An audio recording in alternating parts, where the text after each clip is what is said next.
Saudari, Kang Kim Sang dan Jerry Kang dari Kang Financial Advisory dan CC Advisory. Jadi hari ini kita punya topik ialah e-fishery.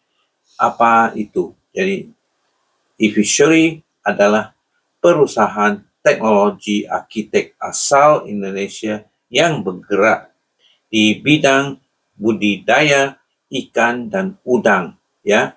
Berikut ringkasan lengkap tentang e-fishery, ya.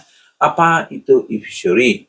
E-fishery nama resmi ialah PT Budidaya Teknologi Nusantara, adalah startup teknologi aquaculture budidaya ikan dan udang asal Indonesia.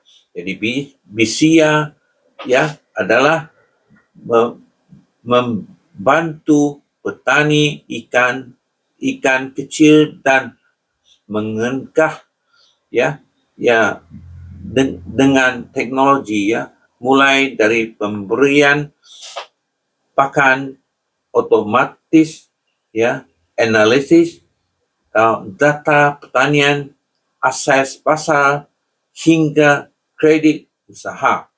Jadi pada 2023, e-fishery menjadi startup agritech pertama di Indonesia yang mencapai status unicorn dengan valuasi sekitar $1.4 miliar.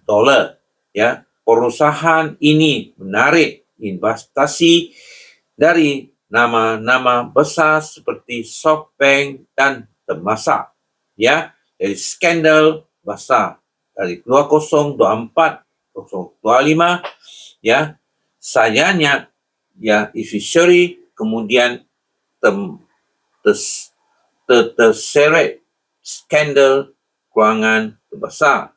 Jadi pada Disember 2024 muncul laporan whistleblower yang mengungkap bahawa e-fishery telah mengkebelungkan pendapatan dan keuntungnya selama bertahun-tahun untuk provide Januari ke September 2024.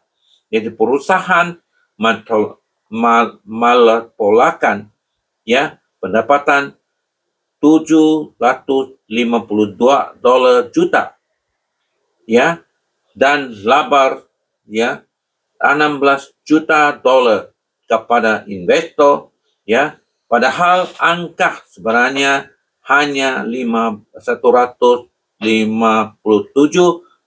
juta pendapatan dengan kerugian $35.4 juta. Jadi co-founder Gibran Huzaifa mengaku dalam wawancara April 2024 bahawa ia telah manipulasi laporan keuangan e-fishery sejak 2018 untuk mencecah perusahaan kolaps. Jadi per April 2025 setidaknya $300 juta investasi telah hilang, dan Huzaifa ditahan polisi bersama 2 eksekutif lainnya. Jadi kesimpulan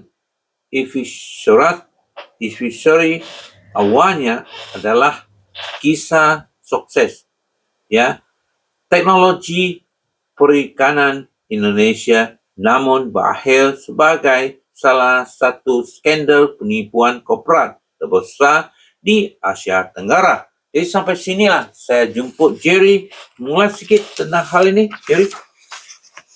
So saya menyatakan pesan daripada perancang kawan global akibat daripada skandal penipuan ini. Saya nak terangkan sikit macam bagaimana KWAP Malaysia boleh rugi 200 juta. Kalau apa ni macam mana? Macam mana KWAP bagi 200 juta? KWAP melabur 47,7 juta bagi 200 juta.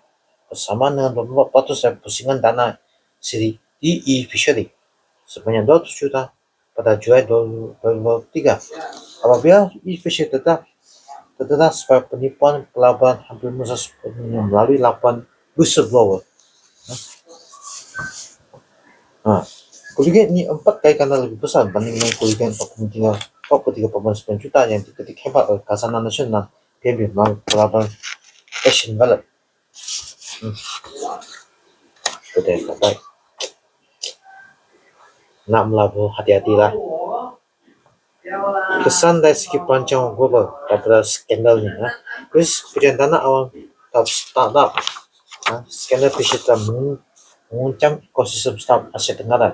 Pendanaan startup Indonesia jatuh di bawah 80 juta pada separuh pertama 2025 banding dengan 200 juta dalam tempoh setahun sebelumnya. Risiko due diligence yang lemah. Pelabur e-fishery termasuk Singapura yang sebelumnya terpaksa hapus kira pelaburan 275 juta dan bursa kripto indeks yang bankrupt. Ini menunjukkan bahawa institusi keuangan gerasi sekalipun boleh tertipu dengan laporan keuangan yang telah dimanipulasikan. Tekanan terhadap tabiat CLC, menangan dana KWS sebanyak 200 bilion tidak mampu berkembang cukup pantas untuk menanggung beban pension awam Malaysia tanpa suntikan dana yang besar setiap menjadi amat penting. Beban seleksi pelaburan global, 5 persatuan modal ke Asia Tenggara telah menyusun kata kematangan satu rangka kerja baru untuk menekankan pelaburan supaya menjadi usaha wajar yang lebih kritis dan fresh sebelum melabur. Setakat ini penyampaian saya. Ya, terima kasih kepada Jerry. Ya, jadi sampai sinilah. Sila sokong dan subscribe, sokong dan share. Ya, terima kasih.